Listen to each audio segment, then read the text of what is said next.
Swagata Sharma from the entire team of Nrityangahara welcome you all to a second episode of our talk series Kothupokothon in association with BDeventours. Today we have amongst us a renowned classical and folk dance artist from Guwahati, Gogoi. Gogoi ma'am's field of specialization is Bihu and Sattriya dance, through which she earned laurels around the globe. She is a recipient of Bharat Kala Ratna Award. She has been practicing Sattriya dance for a period of 20 years and she has undergone training for the same under her gurus Ghanakanta Bora Borbayan, Govinda Hoikya, late Jibonjit Datta and Padma Shri Nrityacharya Jatin Goswami. She is currently running her own dance academy in the name Gandharva Kala Kendra, where she imparts training to hundreds of students and is also working for the upliftment of our Assamese culture.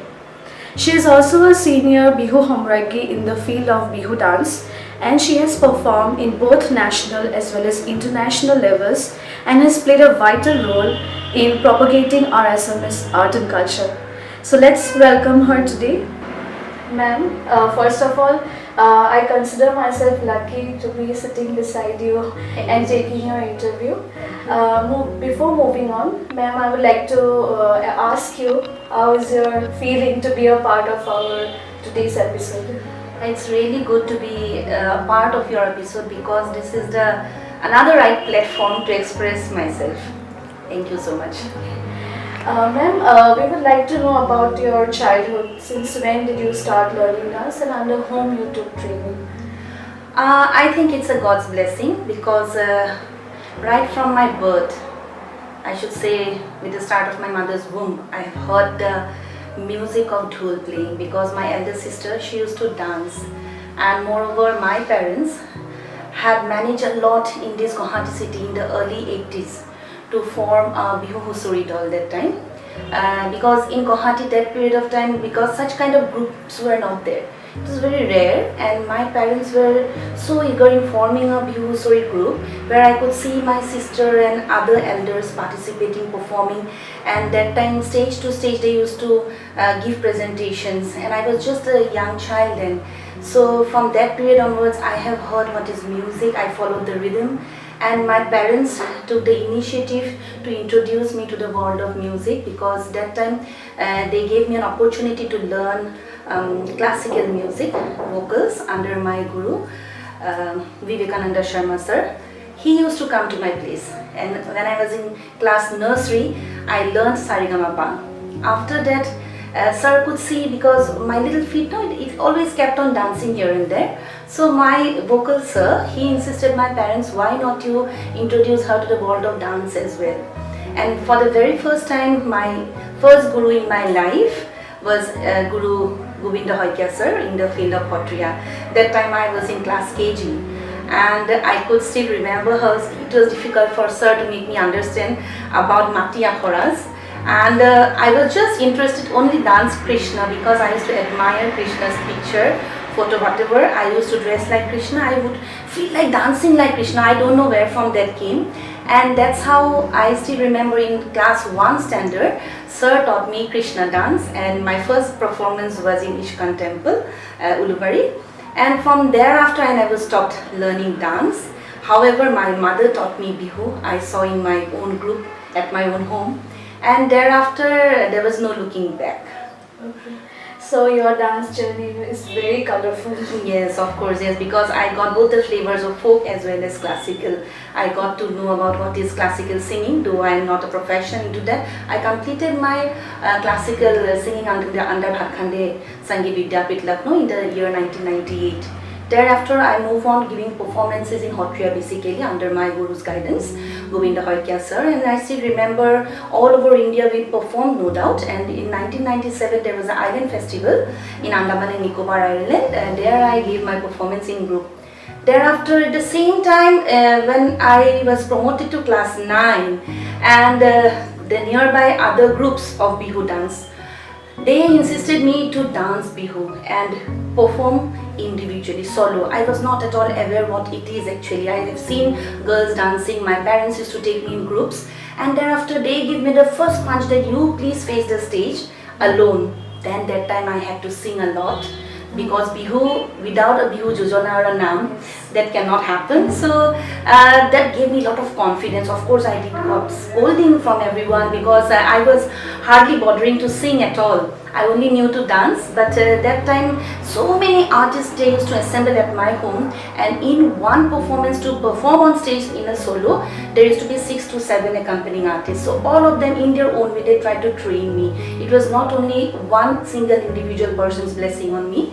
So after that, when I stepped onto the stage for the first time giving a solo performance, and I still remember those days of 1994-96, where each of the stage that I performed, even the third prize also, I begged somehow. It was never a zero or a nil. And then I do remember in the year 1998 in Rehabari, I did not get the prize. However, I cried a lot. And the very next day, those accompanying artists, they came to my place and they showed, see, this is your award, because for the first time I got publicity, media publicity in the newspaper. They bought this big picture, and I still cherish those moments. And from those experiences, I have learned to improve myself. Very nice. So, ma'am, what challenges you faced when you took dance as your career? Like, were your family supportive in your decision? Of course, challenges has to come. That is part of life, and without challenge, you cannot think of growing up, right? So, what I feel in every step that you give, some things comes automatically. So obstructions will definitely come, but how positively you take it, how you construct yourself, that matters most. If you give up because someone is pointing you your loophole, then that is not going to work for a long time. What I feel, for in every inch of time, in every point of time, you get something or the other to learn. If there is a negative criticism, you think, and you try to stop yourself work and go on thinking to the other person's version, then you're not going to grow. But if you take it positively, that yes, from those kind of criticisms also, or obstructions that has come to me, if I know how to grow, build up confidence and keep on challenging yourself, because gold will also never glitter until and unless you shine. Keep on polishing it, you will not get that shine. Even in case of diamond, you take, right? You need to cut into pieces, then only it will shine. So that is all about life fact, and I believe that obstructions from any angles, in any pattern, in any way it will come. And I have faced lots in the case of finances. I have faced lots in my physical fitness as well. I have faced societal criticisms. But I do know who am I, what I have been doing, and I believe on myself. That's why even if obstructions have come, they do need to come. Of course, that way it will help you to grow, climb up the ladder. So if everything is ready-made at hand, you will not understand the taste of what is sweet and what is sour, right? So what I feel, you take it positively. Anything that you face in life, every time you take it positively, that will help you overcome those challenges. And I have got many challenges, as I told you a minute back. So these are part and parcel of life. But what is more important is how you sustain your way of understanding life. Okay, your vision, your values, and your mission in growing, that will work out more. Ma'am, amongst Bihu and Sattriya dance, which art form you chose first, or both of them happen simultaneously? It's a very tough question. Of course, I should say it happened naturally. It came to me, I told you, since my birth I got that rhythm of Bihu dhol.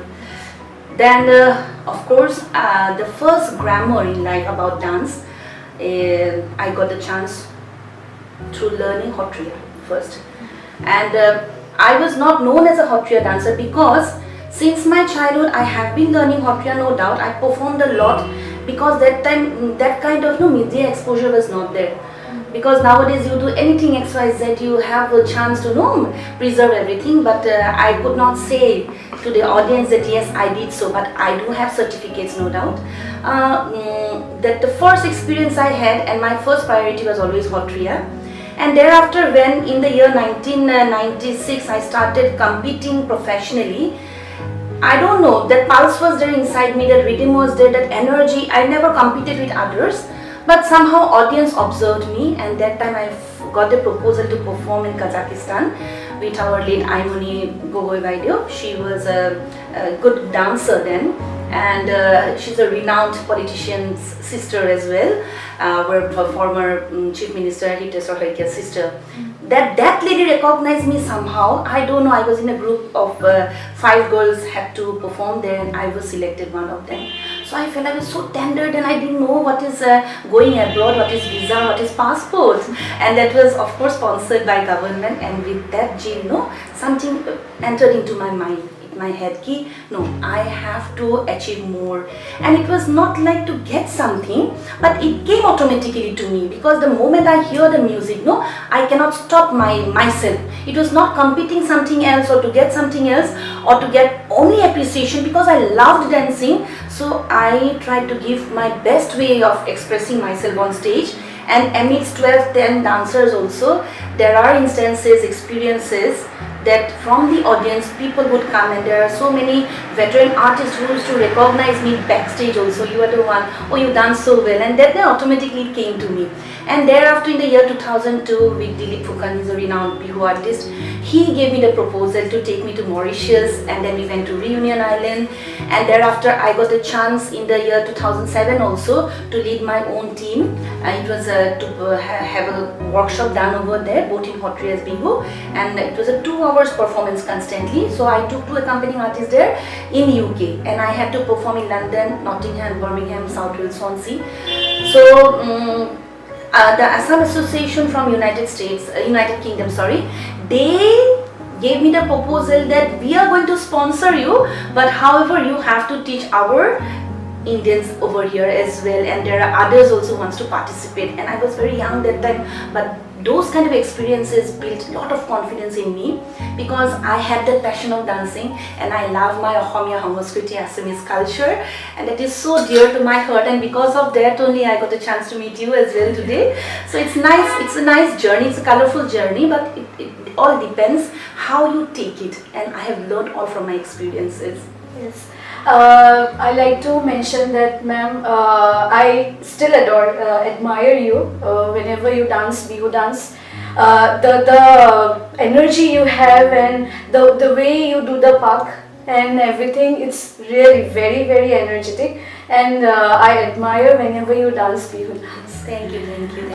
Ma'am, since you are an artist by yourself, how do you see and comment on the training process of dancers during time and present dancers of now? Do you see some kind of change being taken place in a training process, and is that particular change in a good way? Indian tradition all talks about Guru and Shishya Parampara. Now I see lack in patience in the learners.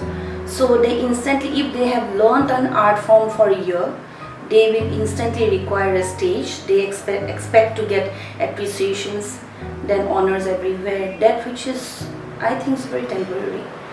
Your dedication, your faith in dance, your love, your passion, your respect for dance, that should be more important.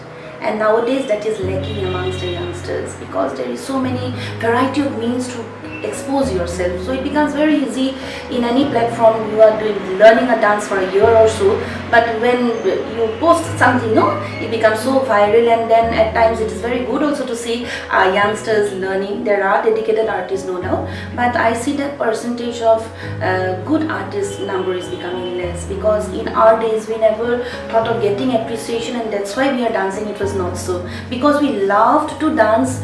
That's why it was, no doubt, it is not a profession for me directly, but I'm still continuing with it even after having so many hurdles. I told you about my physical problems as well. So in that case, I never gave up. And what I suggest, it is not only about dancing, you need to have some theoretical knowledge also regarding the art form. And at certain point of time, you see dancers had to give up physically dancing on stage, then you have to go into the academics as well to train up the youngsters, right? So that consistency should be there. And I'm quite blessed to get to train up students, not even only students, even the teachers around, because CCRT, the Center for Cultural Resources and Training, they call me several times as a folk resource person to deliver lectures and demonstrations and so on. I got an opportunity from Guwahati University as well Recently I got opportunity from Shrimanta Shankardev performing art department also to take exams and so on. Because this is a constant process. If you keep on learning, it is not only about practical field. You need some theoretical knowledge as well. That will help you survive. And when you go more into the depth of that theoretical part, then you will start understanding that who am I, what I have been doing, whether I'm experimenting in a proper way or not, how am I growing up, is it? So if I have to compete only for a certain period of time, and as nature says na, ki once you have completed your education or your academics, then you opt for a job profession, then side by side that is parallelly being run. If family doesn't support, you are forced to leave it. But if that is your passion, why you stop? Because that inner education will never permit you to stop what you love to do. So you should realize and understand who you are, and I would suggest these upcoming artists to have respect and love and take pride in what they do, but of course that should be for a whole life, not to give a pause in between. Very nice. And we have seen nowadays many young dancers are coming up and taking dance as a career option. And what do you think, can dance be taken as a profession, and is this profession quite demanding? See, all depends on the circumstances. What I feel, if you take dance as a profession, it can be carried on provided how polished you are, how determined you are, how you're going to develop yourself, how you're going to work out, which processes you're going to adopt to reach out to the people, okay, to take it in a professional way. If you are taking it as a side business, I should not use that word, but yes, of course, I do feel it is like a mushroom growing industry, taking it as a business, opening up a small school and then maintaining it, okay. So then in that sense it will not work out. Provided, yes, of course, nowadays performing arts department has been doing lot many things. We have so many courses open. If you study well, and of course if there are more prospects from the government side to get absorbed into such kind of sectors, then of course it can be taken as profession. But I don't think so, because I have seen with my own eyes many of the veteran artists, because of the dearth of the economy they are facing. So when you have a crisis, economic crisis, at that point of time creativity also doesn't come out. I believe so. So for every instance you need monetary support, and how much you are going to earn, that is all the calculation that you should do as an artist, whether you are going to earn through this profession or you are a passionate lover of dance, that's why you are maintaining so, and other than that you are also absorbed somewhere else that can only support you. Because right from your costume, learning, your transport, for every kind of publicity you need money. Money is involved in every step, we cannot deny that fact. And how much this kind of art form can support us, because I being a teacher, I do teach in a school as well. So I have seen children, once they reach in class 9 or 10 standard, they have the tendency to leave dance aside, because parents also make them learn only as a co-curricular activity. They do not push the child to take it as their own ultimate aim or ambition in life to grow up as a dancer. And by the time when they, from their own experiences, what I feel, dance is such kind of energy within which will help you be alive. So it may not be a profession, but at times when you ub jate hain, hum bolte hain na ki okay, give up, I have given up. The music is the only thing which will help you survive, and that is very much practical to me as well. So because of music I am living, and because of music people know me, and because of music I could think much in a positive way. Whatever negative comes to in my life, but I take it in a positive way, because my music is my best friend. And I think it can be a profession, but it depends how you calculate your life. So next question I would like to ask ma'am is, what would you give suggestion to the upcoming generation who wants to learn Sattriya or any other classical dance form? Suggestion means what? I would like to say it is learning, be a good devotee to dance first. It is not only about the passion that you dance, only thak thak thak thak, some music are being played and that's why you are giving some postures. It is not like that. How much study, how much depth you have, what do you want to acquire from them, and how you want to place yourself. So you have to be a devotee of dance first. You have to respect your own culture. then you go for polishing. It is not about competing with others. It is not only to get appreciation from the public, but as inner satisfaction, no? Like when you are hungry, you eat food. Yes, and for that whole world is struggling for that. But what about your soul? You need to satisfy your soul as well, and that can be any form of art that you want to adopt. It can be a dance, it can be or any kind of art, in fact, right? So what I feel, you should carry your passion with love. And what I would suggest the new generation is not to be so fast with the pace. No, first you learn, and then you try to get your publicity. What kind of publicity you want to get, that also matters. Through it may be a cheap publicity, it may be a long-term publicity. It depends how you take that art form. Yes, of course, I would suggest all the learners be very specific.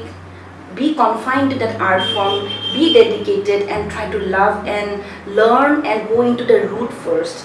Then only try to expose yourself, and of course laurels will come automatically to you, provided you give your best. I think so. Yeah, quite a meaningful interview we are having, ma'am. Actually, I got certain answers from you which I had been thinking to myself, and your input has helped me to actually think about some things which are going on in my mind. So, ma'am, I would like to ask you the last question. Since you travel all around for performances, you receive appreciation and criticisms sometimes. So, how do you handle those criticisms in life? When you say about criticism, you have to first think whether it is a positive criticism or a negative criticism. How you take it. Now see, viewers are there, audience are there, everyone is there around observing you. But what I feel, even if I am doing something wrong or something has not gone well on stage, there are people to give good feedback for namesake. There are people who gives negative feedback all the time because it is their intention, and there are people who observe you minutely and will appreciate you in both ways. Now what I feel, what am I learning from those criticism?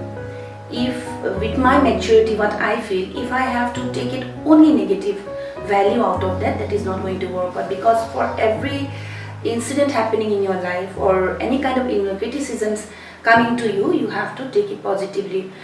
Ignores, at times you ignore, at times you be silent, at times try to introspect yourself, where I have been lagging behind, which are the ways through which I can grow much better, I can do much better than this, instead of barking back at that person, whoever criticizes you or whatever circumstance make you fall into that criticism. So what I think, that you get opportunity to learn from every minute of your life. Whoever comes to your life, whichever way, good or bad, we should not think that the one who is appreciating you, that means it is 100% that he or she is appreciating about whatever you have performed or whatever you have done on stage. And this happens not only on stage, in every part of your life, but you need to realize, have that conscience of self-study, that am I doing right? At the end of the day, when you are on bed, you then try to go back to all those moments time, and then yes, very next day, if you have the resolution that yes, I need to change on this part and that part, so that will help you grow.